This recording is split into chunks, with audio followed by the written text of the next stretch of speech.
dream. We shall overcome.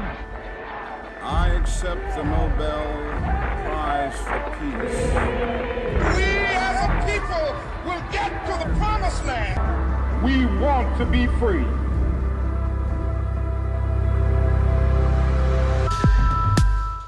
I'm Claiborne Carson, professor of history at Stanford University and director of the Martin Luther King Research and Education Institute.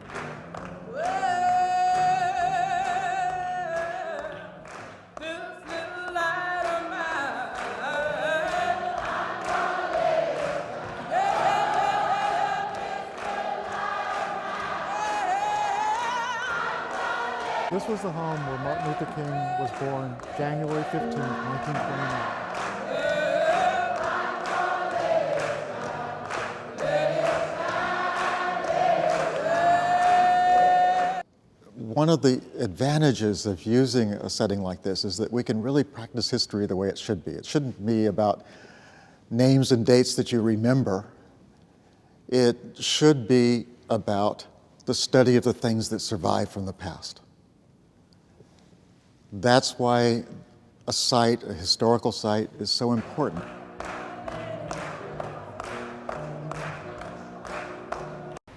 We're here at Ebenezer Church. Sure.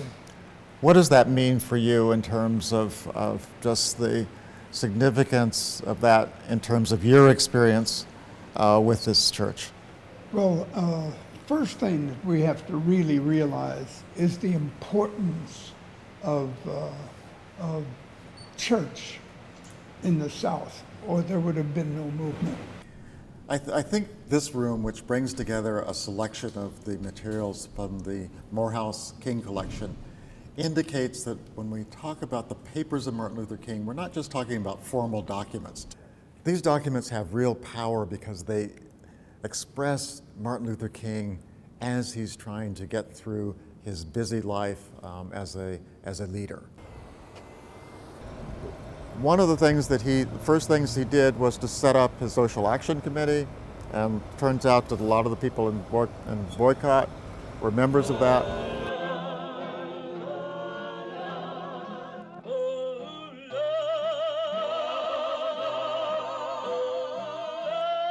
Keep your eyes on the prize, hold on. Only chain that a man can stand is that chain on hands of hand. Keep your eyes on the prize, hold on. You know, I think I mentioned to you I wrote a screenplay about the movement here in Birmingham. I called it Bombingham because that was the nickname that many of the people gave to it, is that not only was dynamite used here, dynamite was used whenever a black family moved near the white neighborhoods. That home was a target for bombing. Now we have come to a point in our struggle here in Birmingham that is most significant. I think I said when I came here along with Ralph Abernathy that we would be with you in this community until we could see the walls of segregation crumbling down and falling down. And I'm happy to report to you this afternoon that we have commitments that the walls of segregation will crumble in Birmingham, and they will crumble soon.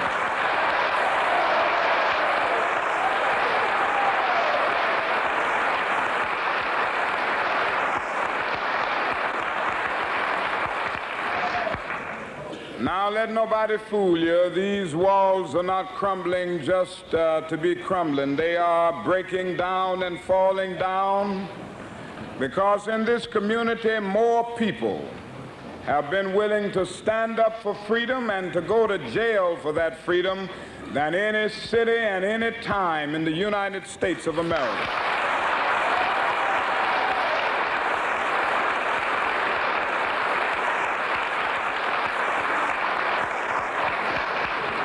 That is a song that we have been singing in this movement, and it goes like this. Ain't gonna let nobody turn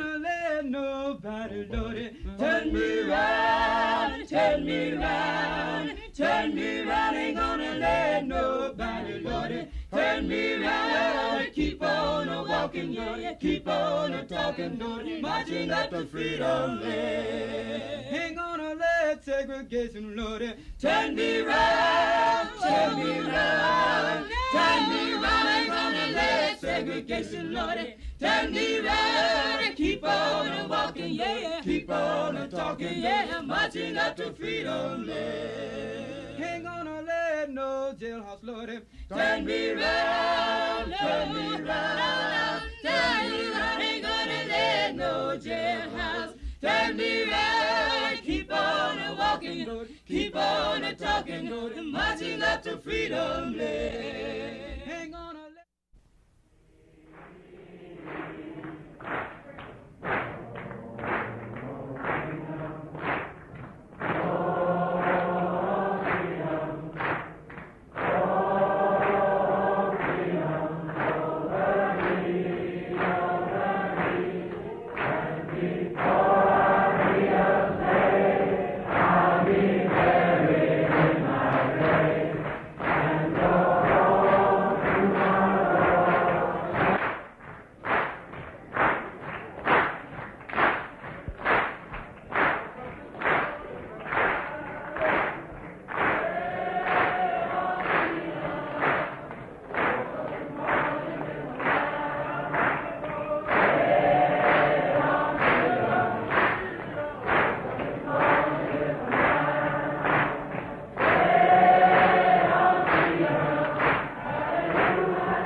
We are here at the Edmund Pettus Bridge here in Selma. 50 years ago, history was made when 600 people crossed this bridge and helped bring about the Voting Rights Act of 1965.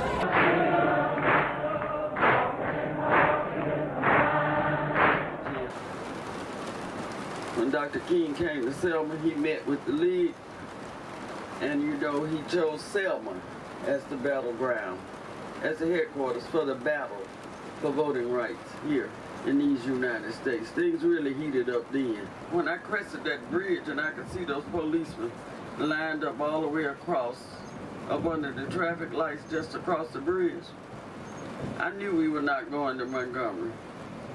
Suddenly I hear gunshots and screams. I think they're killing the people down front. Before we could turn and run, it was too late.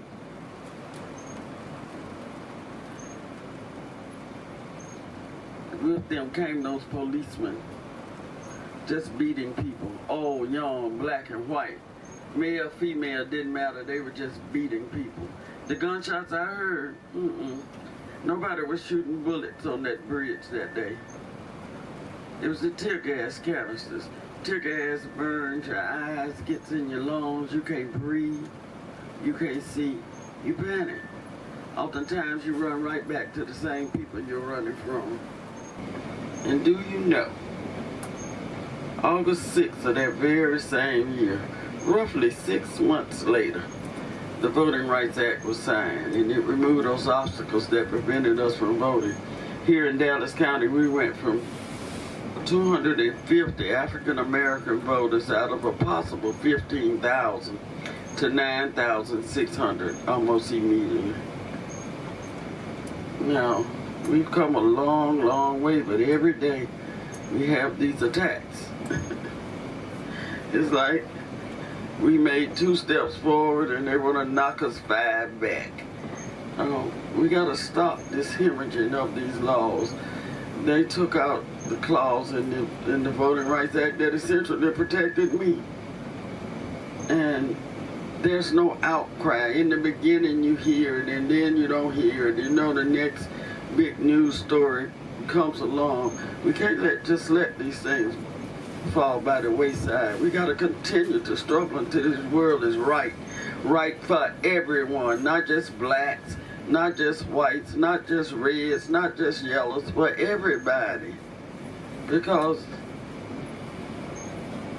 if you know the pain of growing up during the period that I grew up in the state this United States was in,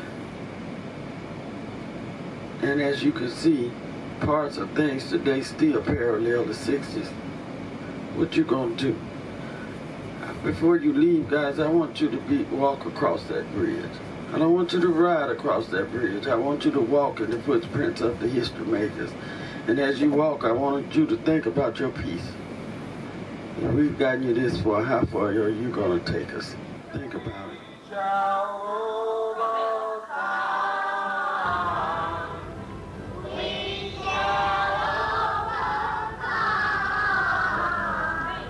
How long will justice be crucified and truth buried? Yes, sir.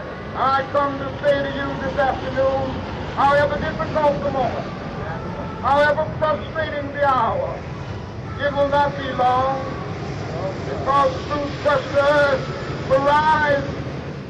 And I looked at that letter, and I'll never forget it. It said simply, "Dear Dr. King,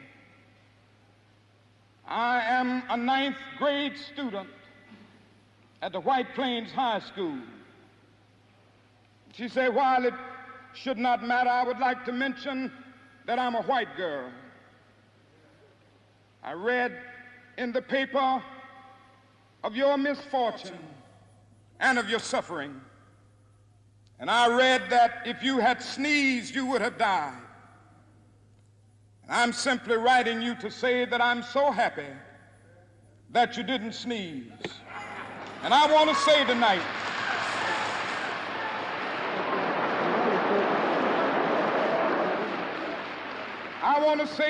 that I too am happy that I didn't sneeze, because if I had sneezed, I wouldn't have been around here in 1960. If I had sneezed, I wouldn't have been here in 1963. The black people of Birmingham, Alabama, aroused the conscience of this nation and brought into being the Civil Rights Bill. If I had sneezed, I wouldn't have had a chance later that year in August to try to tell America about a dream that I had had. And what we see today is that slow erosion of those rights, and they're eroding in part because young people don't vote. I think what this will do is it'll remind not only those who are here, but those who are not here, how important it is to keep alive that memory of the denial of human rights during the Jim Crow era, and how brave people protested to make sure that that would never happen again. Well, I don't know what will happen now. We've got some difficult days ahead. But it really doesn't matter with me now, because I've been to the mountaintop. And I don't mind. Like anybody, I would like to live a long life. Longevity has its place. But I'm not concerned about that now. I just want to do God's will. And He's allowed me to go up to the mountain.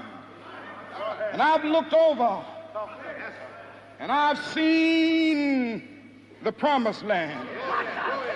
I may not get there with you, but I want you to know tonight that we as a people will get to the promised land.